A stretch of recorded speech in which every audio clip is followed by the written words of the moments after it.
So, what do you do when your person, the person you care about, goes after your character? You as a person, not just what you did, you. You're so irresponsible. You're a closet narcissist. You're just like your mother. Okay, that was meant as an insult. Sorry, moms everywhere. This doesn't apply to you. I'm talking about somebody else's mom. Hi, I'm Chip, and I'm a licensed marriage and family therapist. And I just got to say, ouch. I was working with a couple, James and Stephanie. Well, I'll change the names. It's not really their names.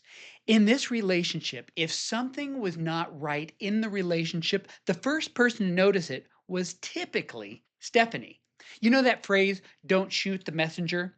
Well, that was Stephanie. She would bring something up that bothered her about what James did, and then James would feel himself get defensive. And then they were off to the races, going round and round and round. One evening, Stephanie was feeling a little bit cool towards James. James picked up on something, but he didn't want to rock the boat, so he just kind of let it lay. James had already scheduled a trip with the guys, and it was his third time being away overnight in 3 weeks. For Stephanie, it felt like they barely talked about this planned trip with the guys, and before she knew it, he had it scheduled. Her cool attitude toward him didn't last for long. At one moment that evening, she said something to him with a little bit of snark in it. You know that time when you want to say something, you're upset, and it just kind of gets in there. You know that little bit of attitude, and she felt him begin to turn away. And then that set something off inside of her. She could not take it any longer. She let loose on James. I can't believe you could be so selfish. The only person you are thinking of is you. The first chance you get to leave me for your friends, you take it and you're gone. You're so self centered, you couldn't care less about anyone else. I don't matter to you. James was surprised and he felt his defenses go into protect mode. Needless to say, the conversation didn't go well. Short version, it spiraled out of control. James was really upset and he went down the path of saying why he deserved this trip. And by the way, didn't you go out with your friends at the end of last month? Stop being so unreasonable. Eventually, they both stormed away from another. Doors slammed, they kind of grumbled under their breath, and then the two of them slept in separate bedrooms that night. So, what would you do if you were James? Let's rewind the clock. You had this trip planned with friends, and you're surprised, caught flat footed by Stephanie's personal criticism of you. In the calm of this moment, it is so easy to say, hey, come on, James, just remain calm. But keep in mind, you love this woman. Your most fundamental desire is that all is well between the two of you, and you get to be the one she feels loved by. The things you do and the words you say give her this regular message that says, you're important to me. And then her words and actions send you the message that says, I feel loved by you. And I know I can always assume the best from you. And when the opposite happens, it feels very unsettling for James. If you're James, your nervous system takes over and indicates to you this is no longer a smooth flight. You're no longer a team. There is extreme turbulence. You may even feel like you're in a tailspin. You feel your body tighten as things get rocky. If this were a flight where the fasten seatbelt warning sign comes on, you might feel your body clench and your fingers tighten around the armrests. This is a natural response to a perceived threat. And the threat of losing connection with your most important person is right up there as one of the worst. And so here you are, primed to act out as your worst self in anger and defensiveness. So now what? If you're James, right now would be a great time to take one deep breath. In fact, you might as well take another. This helps calm your nervous system just a bit. Now, let's consider for a second the possibility that Stephanie is hurting. Stephanie feels ignored and neglected. The message she gets is that you don't care about her. In her pain, she lashes out, partially because she's upset, and partially because she, maybe even without thinking about it, is hoping you'll take notice and cue into her pain. Makes no sense when you feel attacked, right? She may not even be thinking on an upstairs cognitive level that if I say something that stings you, you will come and comfort me. But consider that for her, she may be feeling discouraged, that being understanding and patient is just getting her more separation from you.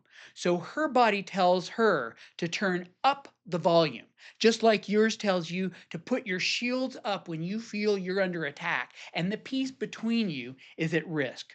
Her nervous system tells her to step forward with attack while yours starts to shut down with the defensiveness.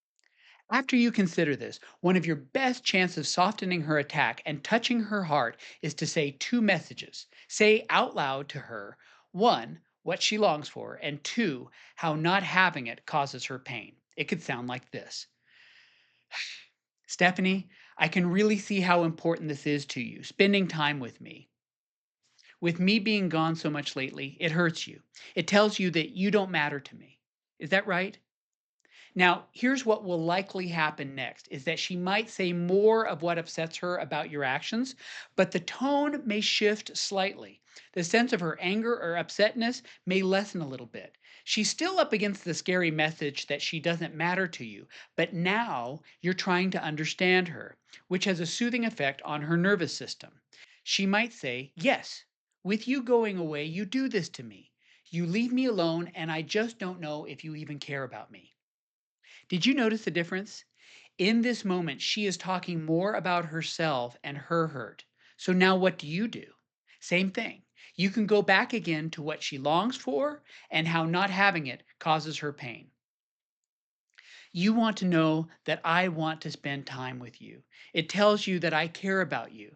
But now that I have plans to go away again, you feel alone. You might get the message that my friends are more important to me than you are. With this empathy, understanding what she longs for in this place and where it hurts, you're able to diffuse a potentially volatile situation. She'll probably need to process more of what she feels, but hopefully, as she gets the sense she is not going to meet with reactivity from you, she can do so in a way that is softer. Your empathy can have a huge impact on her and how the conversation will go. After Stephanie begins to calm and feels heard, that can be a time to say how her criticism was hurtful to you. You can say what your heart wants and where her action caused you pain. It can sound like this: When you said that I was selfish and I didn't care about you, I felt myself get defensive. I felt like I was under attack, and then I felt my body tighten. I want for us to have a relationship where you can come to me about the things that bother you and where I don't feel attacked. Your words of encouragement are so helpful. And on the flip side, when you criticize who I am, I feel so torn down. Then you can say what you need from her. When something hurts you, would you talk about it in terms of how my actions bother you rather than criticize who I am? That would help me feel not as defensive with you. In every relationship, moments like this are inevitable. We all get caught in the turbulence when our attachment alarm goes off, one of us reaching, the other one retreating. But when you can slow the moment down, take that breath, and look beneath the words, you can begin to see what was once looked like an attack is often a protest, a cry for closeness. So, can you think of a past fight in a relationship that's important to you? Could you pinpoint what the other person longed for and how not having it caused them pain? By turning towards your person's pain instead of away from it, you become a safe place again. You remind them that the two of you are on the same team, navigating the storm together instead of fighting from opposite sides of the cockpit. And that is how relationships repair, not through perfection, but through understanding, empathy, and the courage to keep reaching for one another. Until next time, I'm rooting for you.